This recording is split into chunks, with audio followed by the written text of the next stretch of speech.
Hey YouTube, it's ChuckyBaby66, Survival 101. Don't need to tell you, what's going on in the world. It's all over YouTube. You could type in New World Order, you could type in economic crisis, you could type in healthcare bill, you could search, vaccines, mandatory vaccines. You could put, subscribe, get different channels of people that know about this stuff, and there's a ton of information. I don't know if we could fight it or not. The Bible said certain things were going to happen. There's prophecy videos on here that I put. It's happening, and so my Jesus called us to spread the gospel, and so we need to pray and pray for our country, pray for each other, pray for the right, the right gear, and get prepared with food, water,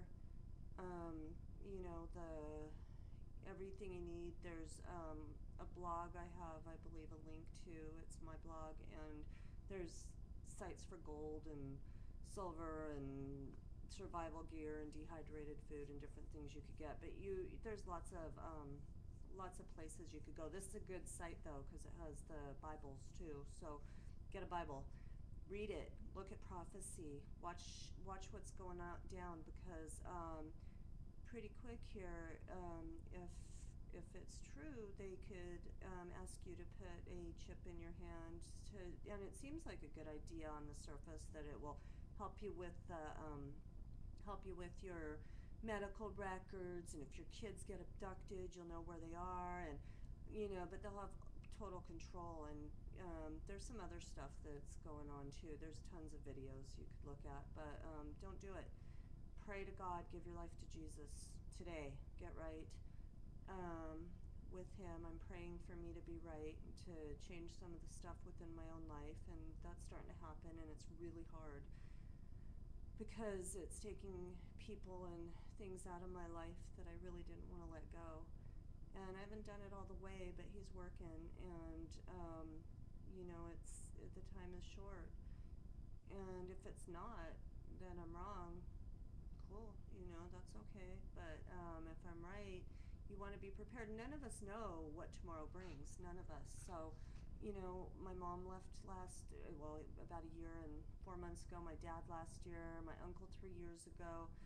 And that happens daily in our just world. We don't think about it, but the world crisis is really forcing us to make decisions here, and you're going to have to make a decision.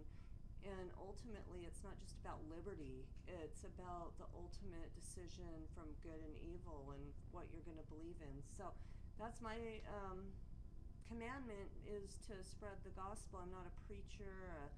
Can't quote scripture. I've read the Bible, and I can't quote scripture. And a lot of friends on Facebook and different places that it's just not something you're supposed to talk about. And it seems like that's just a topic that gets brushed aside. I mean, some people do a little bit, but it gets brushed aside. But if each of us could just speak out and help people's souls get saved, that's what we're supposed to do. And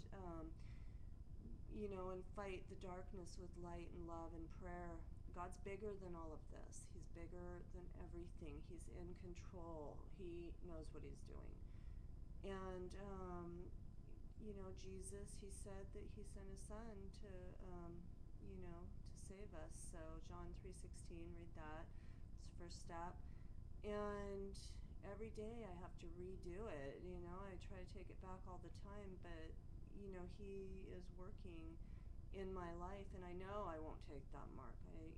And that I know I am supposed to tell people about Jesus, because he'll make you feel better and he'll help us know what to do. So Survival 101 is stock food and do all the preparations needed. Be prepared, like the oil, and pray.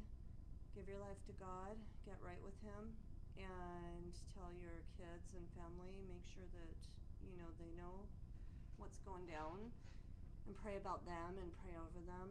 And that's the real survival, because that's eternal survival, and I think that's what it's all about. So anyway, I want to say God bless y'all, and I hope you're having a good night. And check out the videos. Be aware with what's going on. Read some prophecy of what Revelation said, and Daniel and Ezekiel and different places like that in the Bible. And read the rest of the Bible, of course, too. The good news is that He's coming back, and that we get eternal life. And so you have a good night, and that's my message. Not much of a preacher, but it comes from my heart. Have a good night. Bye.